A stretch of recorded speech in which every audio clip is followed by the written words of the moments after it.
मेरी शादी एक निहायत नेक और बापर्दा लड़की से हुई थी। वो दीनदार थी, हर बात में शरीयत की पाबंद और सब्र किनात वाली। जिंदगी अजीब खेल खेलती है। बाजुकात जो नजर आता है वो हकीकत नहीं होता।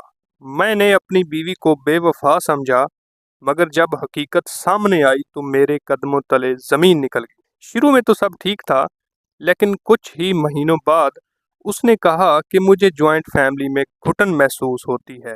मैं इस माहौल में नहीं रह सकती। मैंने अपनी बीवी की बात को समझने की कोशिश की और अपनी फैमिली के खिलाफ जाकर अलग घर ले लिया। मैं इसे खुश देखना चाहता था, लेकिन मैंने कभी नहीं सोचा था कि एक दिन वो मुझे ही छोड़ देगी। वो मुझे हमेशा नेकी और दीनदारी की तरफ बुलाती, मगर मैं अपनी दुनिया में मगन था। कारोबार, दोस्त, महफिलें, सब कुछ था, बस दीनदारी के लिए वक्त न था।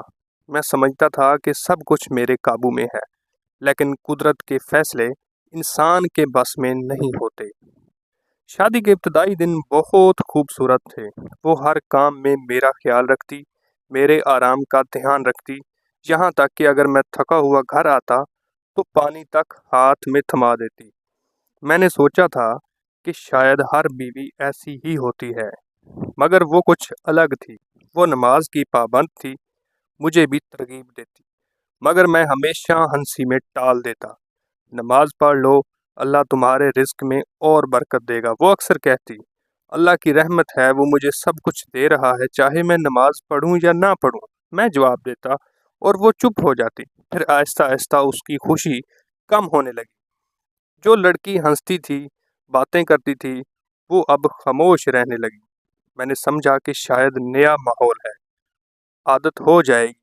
मगर फिर एक दिन उसने कहा, मुझे जॉइंट फैमिली में घुटन महसूस होती है, मैं अलग रहना चाहती हूँ। ये सुनकर मैं हैरान रह गया। मैं अपने वालिदैन को कैसे छोड़ सकता था, मगर फिर मैंने सोचा कि अगर वो खुश नहीं है तो शायद अलग रहने से वो मुतमिन हो जाएगी। मैंने अपने वालिदैन को मनाया और उनके खिलाफ जाकर एक अलग घर ले लिया।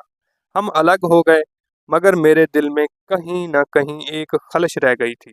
मैं ज़्यादा वक्त काम में गुजारने लगा, दोस्तों के साथ वक्त बताने लगा और घर आकर बस खाना खाकर सो जाता। वो चुपचाप सब सहती रही। तुम अब भी नमाज नहीं पढ़ते क्यों? उसने मुझसे पूछा। तुम्हें मेरी इबादत से क्या लेना देना? मैं कमाता हूँ, तुम्हें सब कुछ देता हूँ, फिर भी तुम्हें शिकायत है। मैंने गुस्से में जवाब दिया। वो चुप हो गई, मगर मैंने देखा कि उसकी आंखों में आंसू आ गए थे। फिर वो दिन आया जब मैं रात देर से घर आया और वो वहाँ नहीं थी। मैंने पूरे घर में उसे तलाश किया, मगर वो जा चुकी थी। पहले तो लगा कि शायद मैके गई होगी, मगर जब उसके वालिदैन ने कहा कि वो वहाँ नहीं है तो मेरे ओसान खता हो गए। फिर मुझे मालूम हुआ कि उसने खुला ले ली है और मेरे ही बिजनेस पार्टनर से शादी कर ली है। ये खबर मेरे लिए बिजली बनकर गिरी। मुझे यकीन नहीं आया। मैंने उसे इतनी आज़ादी दी, इतना प्यार दिया, फिर भी उसने मुझे धोखा दिया। मैं गुस्से में आ गया। मैंने खुद को शराब, सिगरेट और रातों की महफिलों में डुबोने की कोशिश की, मगर कोई चीज़ मेरे अंदर के खला को पुर ना कर सकी। सब औरतें एक जैसी होती हैं, धोखा देती हैं, बेवफा होती हैं, मैं अपने आप से कहता, लेकिन अंदर कहीं दिल में एक सवाल था, क्यों? उसने ऐसा क्यों किया? फिर एक दिन मैंने फैसला किया कि उसे एक बार मिलकर पूछूं कि आखिर उसने ऐसा क्यों किया। मैं अपने दोस्त के घर पहुंचा, जहां वो रह रही थी। दरवाज़ा खुला और जैसे ही मैं अंदर दाखिल हुआ मेरे कदम ज़मीन में गिर गए। वो शदीद बीमार थी, चेहरा जर्द, आंखों में वैरानी, बदन हड्डियों का ढांचा बन चुका था। तुमने मुझे छोड़कर मेरे बिजनेस पार्टनर से शादी कर ली, आखिर क्यों? मैंने तो तुम्हें कभी तंग नहीं किया, तुम्हारी हर ख्वाहिश पूरी की, फिर ये सब? मैंने कांपती आवाज में पूछा। वो चंद लम्हे खामोश रही, फिर कमजोर आवाज में बोली, बैठो, मैं तुम्हें सब बताती हूँ। मैं चुपचाप बैठ गया।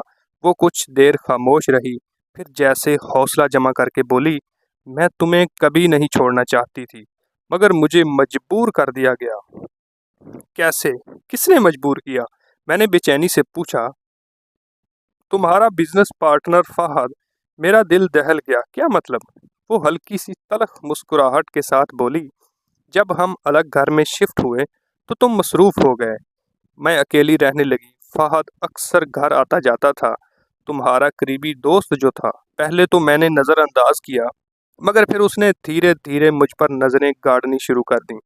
मैंने तुम्हें कई बार बताया कि मुझे वो शख्स अच्छा नहीं लगता, मगर तुमने हमेशा हंसी में उड़ा दिया। फिर मेरा दिल तेज़ी से धड़कने लगा। एक दिन उसने मेरी इज्जत पर हाथ डालने की कोशिश की।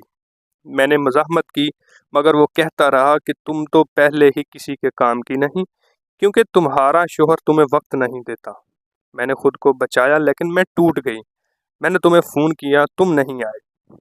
मैंने तुम्हारा इंतज़ार किया, मगर तुम्हारी दुनिया में मेरा कोई मकाम नहीं था। मेरी आंखें नम हो गईं। फिर मैंने फैसला किया कि मैं तुमसे खुला ले लूँगी। मैं तुम्हें सज़ा देना चाहती थी, ताकि तुम्हें एहसास हो कि तुमने एक औरत को तन्हा छोड़कर कितना बड़ा जुल्म किया है।